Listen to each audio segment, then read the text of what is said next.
Hello and welcome to another edition of Entrepreneur TV. Now today, is your business safe?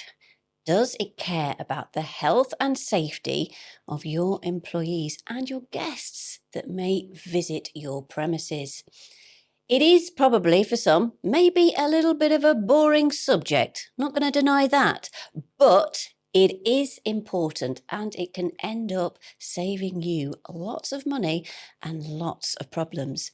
Today, we have in the studio a wonderful chap who's called Ash, and he is from Marvel Training. Hello, Ash, how are you? Hello, morning. I'm good, thank you. Yourself? So, health and safety. When everybody says that, they sort of glaze over a little bit, don't they? But yeah. You put a bit of fun into your health and safety, don't you? We certainly try to, yeah. As fun as it can be. But that's important though, isn't it? And, what is your story behind how you set up Marvel Training? So my long-term background is working in construction. I worked for several companies. I set up a construction company myself. Got the business from nothing to £3.5 million. And we got to a point where we were spending quite a lot of money on training our staff, our site operatives. So we set up a sister company. The sister company was doing training for our internal people, but also we then started branching out and going further afield and getting external customers. The construction business, due to a single client, ended up leading to being liquidated, unfortunately. That was a hard lesson to sort of stomach, but the training company has sort of carried on from that and sort of grown day by day, week by week, month by month. So we're 2-3 years sort of down the line from its inception, and we're doing well. So as one door closed, another one entered, and here you are. But I believe that you've got some childhood friends there in the business with you. Yeah. A chap called Dan, a chap called Liam, and we also have a fourth person called Richard. So we've known each other since we were all kids. We've been to primary school, played football together, secondary school, and university as well. So we've got a long-standing history there. We've got some good stories, bad stories. Probably some that I'm best off not discussing. Do you ever actually fall out in the office? Come on, be honest. Oh yeah, 100%. We'll have days where we don't talk to each other, and that could go on for several days at a time. Yeah, we have that here. Yeah. But yeah, no, we've got a good relationship, and we know when one of us is, if someone's been a little bit off, we sort of can gather it from the body language. So we sort of give them a little bit of space. But it's all fun and games. But you each though have great unique strengths, is that not right? Yep, certainly. Dan is very well drilled in the way he works. He's very structured. And Liam, he's a little bit more loose.'s not very organised. He's laid back. Yeah, he's chill. That's one way to describe it. He's certainly laid back. And then Richard, he's sort of middle ground. Richard's very reliable. He's a good chap. And then I sort of tend to be the glue and pull everybody together and try and sort of be the captain of the ship to steer us. So I believe you started the business in 2023. Yep. But what were some of those initial challenges of setup, do you think? Well, because we started it alongside of the construction company. There were no initial immediate challenges other than really the sort of follow-up from COVID. COVID obviously impacted the construction company. We actually pushed on through and kept on growing during that period. And that's where the training company sort of derived from. So COVID, as much as it's a negative, it was sort of a positive for us at that time. It gave us an opportunity, which we sort of jumped on. And since then, like I said, we've sort of carried on growing the training company. We work nationally. We have clients all around the country, and we're there to support them. Whatever they need, we're there to help. I mean, obviously, a lot of businesses had to modify the way things were done during COVID. And, there's nothing to say that those times actually might not, occur again in the future. So do you think also that time was a great learning curve for you and your business, how it can go forward with businesses as well? Yeah, certainly. I think obviously a lot of things happened during COVID that nobody were ever really prepared for. businesses tend to have business continuity plans, but they don't really ever put them into practice. No, there's never any real need to put them into practice. So obviously COVID has forced everybody to show in the hand and really showing where they stand in terms of the health and safety practices, what's good, what's bad, what's not quite right, especially on compliance for staff. But one thing that we always advise, not necessarily with us, but any company, to invest in their staff from a compliance and training point of view in its entirety. It's important. It's not just about the compliance stuff, but staff also feel valued, which then, in theory, leads to increased production levels. I mean, you do so many different areas in your health and safety training, but which do you think are some of the key ones that you focus on? We work across several sectors. We originated from construction. That's how we got started. Now we work across construction, care, hospitality. So we have varied clients. So the probably the most consistent courses or offerings that we have that sort of jump across all the sectors. It tends to be, if a business has got premises, fire safety. From a first aid point of view, every company that's got 5 or more employees and or premises, they require to have a health and safety policy in place. Then the health and safety policy, in theory, again, should state that company should have so many first aiders in case a scenario arises. But first aid is probably the biggest one that jumps and sort of excels across all the sectors. So yeah, I think first aid is probably one of the biggest sellers. And do things change in first aid? I mean, obviously we get, innovations in medical science and things. So just like every now and again, you have to like have a refresh yourself and say, oh, that's a new thing that's come along. Say like defibrillators. I mean, they weren't about a lot, were they, many years ago? Now we're seeing them everywhere. Is that the sort of training, the ongoing training that you can give? Yeah, the guidance changes probably every 3 to 5 years. New research comes out, which then sort of tweaks the way training is done and actual physical first aid processes are delivered. So we obviously refresh ourselves and we advise everybody else to sort of keep up to date with what those changes are. But from a first aid point of view, someone will do a course and then within 3 years, then they've got to have a refresher of some sort to carry on their accredited certification. I mean, but when you actually look at the statistics, isn't it the case that sort of like every 7 seconds somebody is injured at work? How can this sort of really your work and your field actually help businesses, minimise these risks? Yeah, so whether it's us or another company, for all businesses out there, it's the main thing is to ensure that they are compliant, really, in short. Not just from a health and safety point of view. Obviously, nobody wants anybody to get injured at work or have any form of accident. But the repercussions of not having the minimum compliance requirements can lead to negligence, can lead to criminal charges, civil charges. There's a whole host of things that could end up happening. So I think our mission really is to ensure people understand the risks and what if something happens and what is the exposure going to be. First and foremost, relating it to a little bit of first aid, the 3 Ps, the first P of the 3 Ps is preserving life. Yeah. And the second one is prevent worsening. So it's important that all businesses understand that. They don't want to be in a situation whereby somebody's become seriously injured and potentially what could end up leading to death. Because obviously the impact that's going to have on the individual, the family, the knock-on effect of that at their side, but then also from the business point of view, it opens such a can of worms to issues along the compliance. Not just that, but then are staff really going to want to work with a company that doesn't invest in the right training for its employees? I mean, accidents will always happen, and that's a given.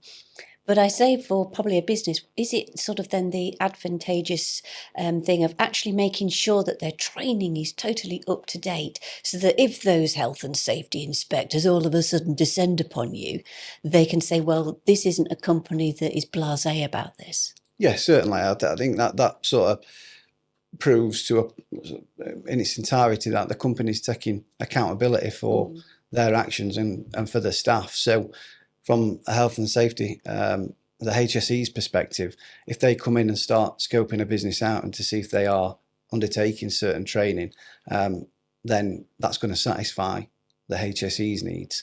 But again, it comes back round to investing in the staff. That's what's important from a safety point of view, and again, from just a general upskilling point of view. I mean, the other thing I love about your company when I've been reading all about it is that you've got so many different systems in place to help businesses and to, and to do certain things. And one of them is a learning management system. What's that? Yeah, so LMS, it's basically a system whereby we work with several companies whereby we act as their training department. We absorb all their information of the staff obviously we're taking into account GDPR, but we basically become that internal department and we manage the training on behalf of the business. We manage all the accredited certificates, we manage the refreshers. So it's an automated system which pretty much enables that company to stay compliant continuously, and it will feed into changes in guidelines and regulations, which then comes back and feeds into the business and the employees or the decision makers to ensure that they're aware that there's been changes. So then the staff need to have further training. And I think that's lovely as well, that you don't just sort of have a one-size-fits-all approach to your training modules. It seems to me as if you can tailor and structure things with your business. Yeah, certainly. We work with companies who are less than 10 employees, right up to companies that have got 100 plus employees. So we structure it and we make it specific and bespoke to what the company needs are. I think one thing we do is obviously we care and we want to work and apply the same ethos that a company's applying across their entire business. So we want to get to know the company, we want to get to know the structure, their employees, and that's what allows us and sort of makes us a little bit different from everybody else, because we do become the internal training department. And you have a lot of different varied companies, everything, not just construction, but everything with hospitality and everything in between. What's one of the most unusual companies and tailored requests that you can think of? Oh dear, we do. There's not training. It's not an exciting thing, or it's not deemed as an exciting thing to do for staff or for employees themselves. Hey, so, I remember the time, right? I do remember the time. We had like a resuscitating Annie, and we actually had a jolly good time and a good laugh. It's more fun actually and interesting than you think. But one point I want to touch on here, right, is that those skills for first aid can actually, when people have been trained, help people out on the street if they see somebody, or kids are at home, anything, can't they? Oh God, yeah. It's for the life of me, I don't know why the schools or the education system doesn't have the secondary school kids trained in first aid. Yeah. It should be compulsory, to be honest, because nobody's life is more important than somebody else's. So to ensure that the education system takes that into account and to train the children up, and we talk, it's only a day's worth of training as a minimum. That could be the difference between somebody surviving and somebody dying.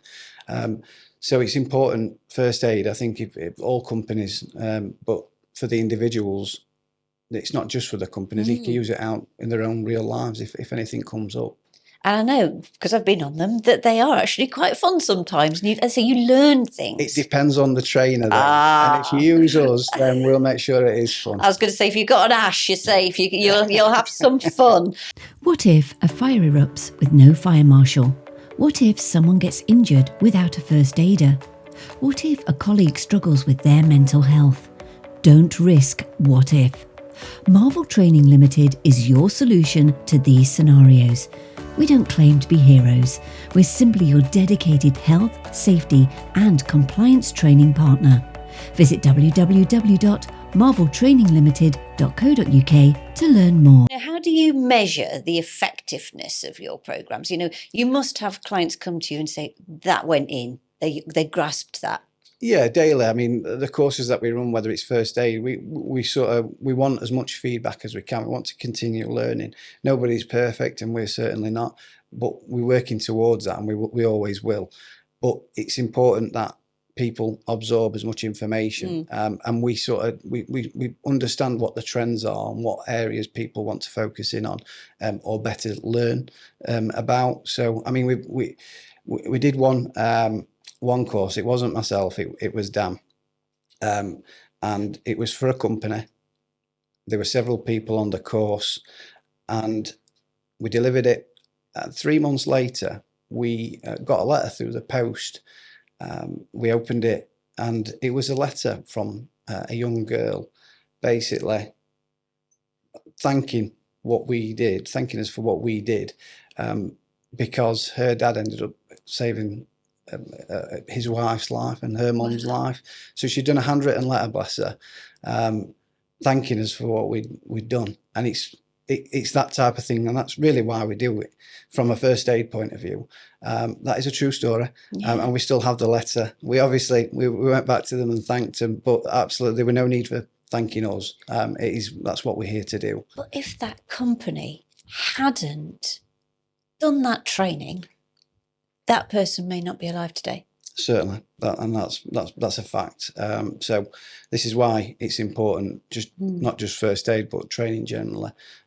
It's got its value, and companies shouldn't sort of close it down or shut it down, or not sort of take into account the importance of it. Now, obviously, I can see that you're really passionate about the courses that you do and the wide variety. I mean, I looked at your website and it's like, wow, they do that, they do that. Yeah. You know, do you sleep at night, or do you go to bed thinking of another course that would be, you know, ideal? No, we have a lot of offerings. That can be deemed as a good thing. It can be deemed as a bad thing. Everything we offer, we are compliant and accredited to deliver. Not all companies want the not all companies want the accreditation, which is absolutely fine. But we have got the accreditations there to show and prove that we're competent to deliver that course. So there are plenty of sleepless nights just being an entrepreneur and running businesses generally. So I'm sure every other entrepreneur out there will understand that. But from a company point of view, we take things seriously. So we work hard, and we want to grow. We want to grow, and we'd love to monopolise the British market, and potentially, you never know, international. Now, talking about taking it seriously, Ash, I was in construction once upon a time, and I got the job of, you know, like you used to have, of going in and sorting out all these builders. And I remember once I went in and I had a good clean out of their lunch hut, because it can get a bit messy in there. And I went in and I thought, now I've got to put some sunscreen out. Okay, and I put these bottles of sunscreen, and the ribbon I got for about a month or two after. They're a hard bunch to crack, the construction workers, aren't they? I mean, you know, I think I think for the whole month I got putting me sunscreen on, love. Look, I'm doing it. And, I never heard the end of it. Yeah, the construction industry is it's its own beast. It really is. It's so different to every other sector, and obviously that being my original background and doing that for 18 years, I know it like the back of my hand, and it's such a hard sector to be in any capacity. Yeah. And the thing is construction generally, there's always going to be risk. We're obviously building, there's a lot of high risk activities involved. If you can't ever eliminate that risk, it's about reducing it. And again, this feeds back into training staff. Yeah. Obviously from a general construction point of view, ensuring that there's risk assessments and method statements in. But for people to follow the risk assessments and method statements, they require some form of training to ensure that they're competent to do that activity. And site managers who are trying to make sure that they're doing this. Yeah. You can see why some of them have lost their hair. What, just like Kevin? Yeah, just like Kevin, yeah. He has to manage us all the time, and we don't always do as we're told. No, so yeah, obviously the construction industry, it's hard work for just management generally. Obviously, our business, we are CITB accredited, CSCS accredited. So again, we know our way around, and that all comes back from my long-term history in construction. So again, we want to do the right thing and ensure that people are fully trained and competent. They're busy laughing, but actually we just know the truth, don't we? Ash has been here for about 10 minutes and he's already seen them all up to no good, and how I have to crack that whip, don't I, Ash? Yeah, cracking that whip. Certainly. So is there any bit of the job that you dislike? Because I know come Monday morning, if I've got accounts landing on my desk, not happy. It's not going to set me up as a nice individual for the day. No. I mean, like I said, I'm not sure I like any of it, to be honest. But no, I do really. It's all about the entrepreneurship. I absolutely love it. In regards to sort of day-to-day tasks, I can put several hats on in a single day. And again, that's part of being a business owner. I really thrive on and in business. I don't really have any hobbies. I just love to work. I enjoy business that much. I like to absorb as much information and learn as much as I can daily. So for me, I really enjoy it all. I think that's the thing, isn't it? People don't realise when you're an entrepreneur, you really are actually married to your business a lot of the time. And I know we have got quite a lot of young people who maybe want to be entrepreneurs watching. What sort of bit of advice would you give them? Because I think they think it could be just 9 to 5, go home, shut the door, and that's not the case at all, is it? It's not certainly. The one piece of advice, it's be resilient. Yeah. Because there's going to be a lot more losses than what there are wins. If do you know the term fortitude, do you know what the definition of fortitude is? Basically overcoming adversity. So really, anyone getting into entrepreneurship is understand what fortitude is and start sort of championing fortitude, because you're going to come across so many different scenarios where you think you're going to win and you end up losing, and that's where the resilience comes in. And just keep on pushing through. Don't ever give up. That's the problem, isn't it? Because you get in business, and then it can be a very alone space at times where you think, especially if you're not got your friends with you like you have. Yep. And all of a sudden, everything piles on top of you, and you don't know where to get that bit of support and that help. And you just focused on the business. So actually having a little bit of downtime might actually help in them circumstances. Yeah. I mean, look, I'm not promoting just work all the hours under the sun. That's what I do, because I don't have any hobbies other than business. But everybody's different. Everybody will grow, learn, evolve in different ways. One thing that I've learned as well is it can be difficult. Obviously, generally having employees, it can add an extra dimension to having employees that you actually know and who are friends. I say employees, we're a team. I'm not better than anyone else in the business. We work together. We work very well together.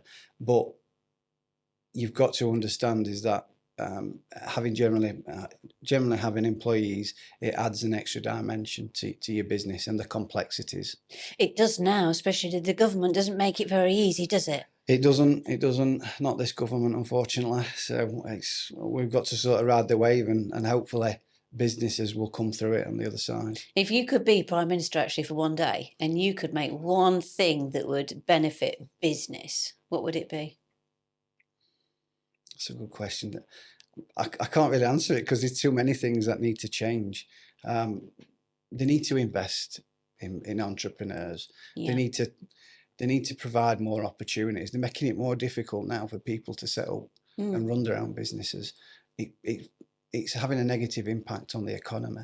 And I'm going to wholly hold my hand up and say I don't know all the ins and outs. I'm not a politician, but from entrepreneurs and people who are wanting to get into entrepreneurship, they're closing that door. Yeah. And it's not fair. And long term, it's not going to do the economy any good. So it's just do your best, learn as much as you can, get in and ride the wave, and don't get downhearted and don't give up. I mean, and you're a shining example, because obviously you had one business that didn't do so well, but probably did at one point. But then, as we all know, things just went with the economy and everything again. Things went crashing. People didn't have the money to spend on big ticket items like houses. But you found another way. And sometimes is it about being adaptable to situations as well? Yeah, certainly. I think generally across the board, again, you're putting these several hats on. In a business, you've got to be adaptable daily. You've got to sometimes go with it, and you can't become downhearted when things don't go always your way. So you've got to be prepared for anything, and become comfortable with being uncomfortable. Yeah, that is actually a truth. But where do you see Marvel training going in the next 5 years? What have you got anything in the pipeline that you're looking at doing? Because I know you do a lot of online stuff as well now, as you know, being in-person training. Yep. So what else? What developments are you looking at? Yeah, so we do online training, in-person training. We do training via Teams and Zoom as well, so the virtual side of things. An extra dimension that we're looking at adding from the virtual side is VR equipment, and delivering training through VR masks, headphones and whatnot. And we're looking at the AI technology as well, and how we can incorporate that into our business and into the way and what we train. But long term for us, our goal is we want to try and obviously monopolize the entire training market. That is a big task, but that's what our intentions are. We are looking at what and how we may look at franchising, and putting the targets in place to achieve that within the next 5 years. So yeah, we've got a few things that we're looking at, but the idea is we're going to be around for a long time, and we're going to hopefully control or have a lot of the market, if not all of it. Well, you're keeping people nice and healthy and safe. So hopefully people will be here for a long time. Well, thank you very much, Ash. It was absolutely enlightening as to what you do and how you set up. It's, pat on the back for you. But if you want to find out more about Marvel Training, just go down into the description and you'll see any link there to their website. If you are not compliant, if you have got 5 or more employees especially, it is super important, not just for you and your business, but for your employees. And more importantly, they may, like what happened with that chap, save another person's life inadvertently. Ash, thank you so much for coming in. I appreciate it. Thank you.